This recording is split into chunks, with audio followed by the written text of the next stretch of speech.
Some people die, and the world mourns. Others vanish, and no one even notices. It was the summer of 1998 when William and Patricia Wycherley disappeared. No goodbyes, no funerals, no missing person reports, just silence. They were an elderly couple living in a quiet neighborhood in Mansfield, England. The kind of people who kept to themselves. No close friends, no family checking in on them regularly. So when they were gone, no one asked any questions. And maybe that's exactly what their killers were counting on. Because here's where things start to get strange. For 15 years after their disappearance, it was as if nothing had changed. Their pensions were still being cashed like clockwork. Their home, once filled with their belongings, was suddenly sold off, as if they had willingly moved away. And every Christmas, their relatives receive holiday cards, handwritten and signed William and Patricia. Imagine that for a second. Imagine believing someone is out there, living their life, when in reality, they've been dead for over a decade. That's the part that makes this case so unsettling. So, what really happened to the Wycherleys? Who was pulling the strings, keeping them alive long after they were gone? And how did a fanatical obsession with Hollywood memorabilia lead to one of the most chilling cons in British crime history? Today, we uncover the truth behind the Wycherley murders and the couple who got away with it for far too long. William and Patricia Wycherley lived quietly, privately, the kind of people who left no real footprint beyond their home in Mansfield. They had no close friends, no regular visitors. Just an unremarkable existence in an ordinary house on a quiet street. And maybe that's why, when they disappeared, no one noticed. But behind the closed doors of 2 Blenheim Close, something else had been brewing for years. In May of 1998, their daughter, Susan Edwards, and her husband, Christopher, arrived at the Wycherleys' home. It wasn't a planned visit. It wasn't a friendly drop-in. They showed up unannounced, and by the time they left, William and Patricia Wycherley were dead. The details of what happened next are still unsettling, even after all these years. 2 shots. That's all it took. 2 bullets for William. 2 for Patricia. Clean, controlled. Not an act of rage, but something else. Something quieter. More deliberate. And then, just like that, the couple was gone. Their daughter and son-in-law stood over their bodies, in the house where Susan had once lived as a child, where her parents had raised her. And instead of calling the police, instead of even hesitating, they got to work. Because when you kill someone, there's a moment, right after, that defines what happens next. Some people panic. They break down. They run. Others think quickly. They cover their tracks. And some seem to have a plan ready before the bodies even hit the floor. Susan and Christopher weren't just cleaning up a crime scene. They were setting the stage for a lie that would last for more than a decade. They didn't just drag the bodies out of the house, didn't dispose of them in the dead of night. No, they did something almost unthinkable. They buried them right there in the backyard, under the soft English soil, beneath the flowers where no one would ever think to look. It was careful, precise, calculated. And once the dirt was packed down, the evidence hidden beneath their feet, Susan and Christopher didn't leave in a hurry. They didn't flee the scene or act like criminals on the run. They stayed in the house the entire weekend. That's right.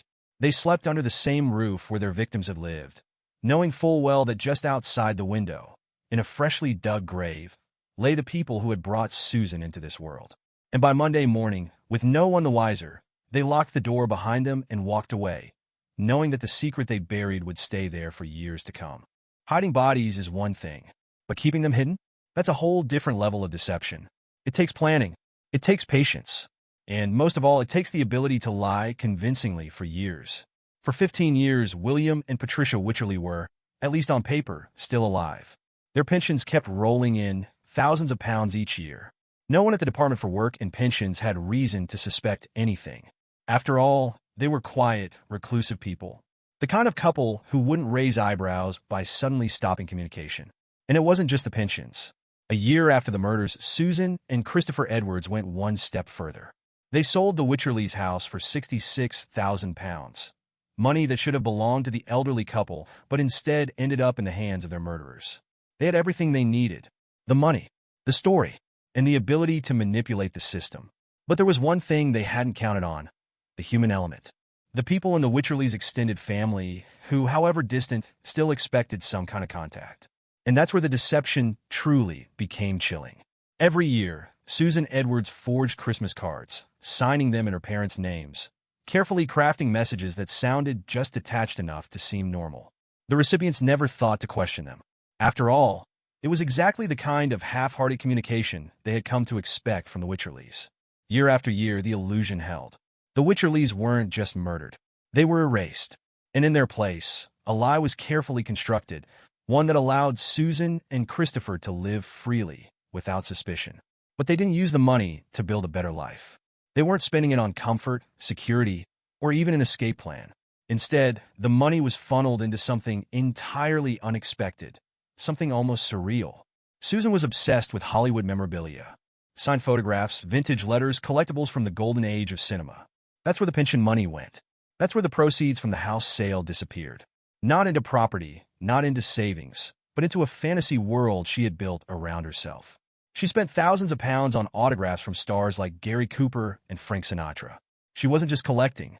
She was obsessing, feeding a fixation that had become more important to her than the truth, more important than the lives she had taken. And Christopher? He was complicit in all of it. The murders, the deception, the spending. He enabled Susan's obsession, watched as their stolen money vanished into carefully preserved signatures and yellowed letters from dead celebrities. For 15 years, they lived like this, in a fragile, manufactured world held together by lies and forged Christmas cards. But lies, no matter how carefully crafted, don't last forever. Time was ticking. The money was running out. And eventually, the story they had created would start to unravel. For 15 years, Susan and Christopher Edwards lived with a secret. And not just any secret, a murder. A crime so well hidden, so carefully maintained, that not a single person had questioned it. There were no slip-ups, no close calls, just silence. But secrets like that, they don't stay buried forever. Because no matter how well you plan, how carefully you construct a lie, something always goes wrong. And in this case, it wasn't a detective's hunch, a witness coming forward, or even a random coincidence that unraveled everything. It was something far simpler. Panic. In an empty bank account. By 2012, the money had run out. Every stolen pension check had been cashed. The proceeds from the house sale were long gone. And all those carefully collected Hollywood autographs? Worthless in the face of the mounting debt they had brought upon themselves. The fraud was unsustainable. The lie they had built was beginning to crack. And when criminals panic, they make mistakes. For 15 years, Susan and Christopher had told no one. Not a soul. They had kept the truth locked away, hidden beneath polite smiles and carefully written Christmas cards. But in October 2013, in a moment of pure desperation, Christopher picked up the phone. And that call changed everything. He dialed his stepmother, the one person in his life who might listen, the one person he thought he could trust. And when she answered, he confessed. "We did something terrible." It wasn't a full confession. Not at first. But there was enough hesitation, enough raw fear in his voice, that she knew something was horribly wrong. He tried to explain, tried to make it sound less monstrous than it was. But no words could soften what he had done. 2 bodies. 15 years of deception. The stolen pensions, the house, the forged letters. And now, nothing left. No money. No way out. It didn't take long for the police to get involved. They started pulling records, tracking transactions, looking for anything that might confirm what Christopher had admitted. And very quickly, they noticed something deeply troubling. No one had seen William or Patricia Wycherley in over a decade. No medical records, no official sightings, no real-world evidence that they had been alive since 1998. The money had been flowing, sure, but the people it supposedly belonged to? They had vanished. And so the questions began. The police knocked on doors. They reached out to relatives, old neighbors. When was the last time you actually saw the Wycherleys? Not spoke to them. Not received a letter. Not heard from them in passing. Actually seen them. And that's when the walls started closing in. Because nobody could answer. Not a single person could say, with certainty, that they had laid eyes on William or Patricia Wycherley since the spring of 1998. It was as if they had simply disappeared. And deep beneath the soil in a quiet backyard in Mansfield, the truth was waiting to be uncovered. The lie had lasted 15 years. The deception, the fraud, the careful balancing act of keeping 2 dead people alive. All of it had worked. Until now. The moment Christopher Edwards made that desperate phone call, the clock started ticking. The police weren't just suspicious anymore. They were certain something was wrong. And when you have certainty, you start digging literally. A search warrant was issued. Officers returned to the old Wycherley home in Mansfield, the place Susan and Christopher had locked up and sold years earlier. The current owners had no idea that their quiet little garden held a terrible secret. But the police? They knew exactly where to look. And so, they began digging. The shovels hit the earth. Foot by foot, inch by inch, they worked, cutting through soil that had been undisturbed for over a decade. And then, a sudden silence. The scraping of metal against dirt stopped. A single, eerie thud. Something was there. Something solid. The officers paused, exchanged glances. Then cautiously they continued, brushing away the dirt, the layers of soil that had kept the truth hidden for so long. And finally, after 15 years of lies, the Wycherleys surfaced once again. Wrapped, buried beneath their own garden. William and Patricia Wycherley had never left Mansfield. They had never retired to the coast. They had never been sending Christmas cards. They had been right there all along, just 6 feet beneath the flower bed. And with that discovery, the entire illusion crumbled. Susan and Christopher knew what was coming. They could feel the noose tightening, the weight of their secret now fully exposed. And so, in one final act of desperation, they ran. France. With no real plan, no money, no way to sustain themselves, they fled across the English Channel, hoping to escape the inevitable. Maybe they thought they could disappear in another country, find some way to survive undetected. Maybe they just wanted to delay the consequences for a little longer. But reality caught up to them faster than they expected. With their bank accounts empty, no resources left, and nowhere to turn, they did the only thing they could do. They turned themselves in. On October 30th, 2013, Susan and Christopher Edwards walked into a police station in Lille, France. They told the officers that they were wanted for a crime in the UK. And just like that, after 15 years of deception, their story was over. The murder, the fraud, the desperate attempt to keep a fantasy alive, it had all led to this moment. And now, the truth could no longer be buried. Susan and Christopher Edwards were arrested and extradited back to the UK. Their 15-year deception finally shattered. The quiet, unassuming couple, the ones who had convinced the world that William and Patricia Wycherley were still alive, now sat in front of detectives, their web of lies unraveling with every question. And then came the trial. The prosecution wasted no time laying out the facts. 2 elderly parents shot twice in the chest. A house sold for £66,000. 15 years of stolen pension payments, fraudulent Christmas cards, and a desperate escape to France. This wasn't a crime of impulse. This wasn't a moment of rage. This was calculated, premeditated greed. But Susan had a different story to tell. She took the stand and claimed that her father, William Wycherley, had been abusive. That years of suffering had culminated in an argument during that fateful weekend in May 1998, an argument that ended when she shot him. And her mother? Collateral damage. According to Susan, Patricia had been furious over what happened, and that's when Christopher stepped in, shooting Patricia to protect his wife. Christopher, for his part, didn't deny his involvement. But his defense was simple. Susan was the mastermind. He was just a loyal husband following her lead. But the evidence told a different story. The Wycherleys weren't buried in a hurry. The bodies had been carefully wrapped, placed methodically under the garden. The house sale, the pension fraud, the forged Christmas cards, this was not a crime of passion. This was a crime of patience. A crime that required planning. And perhaps the most damning evidence of all? The money.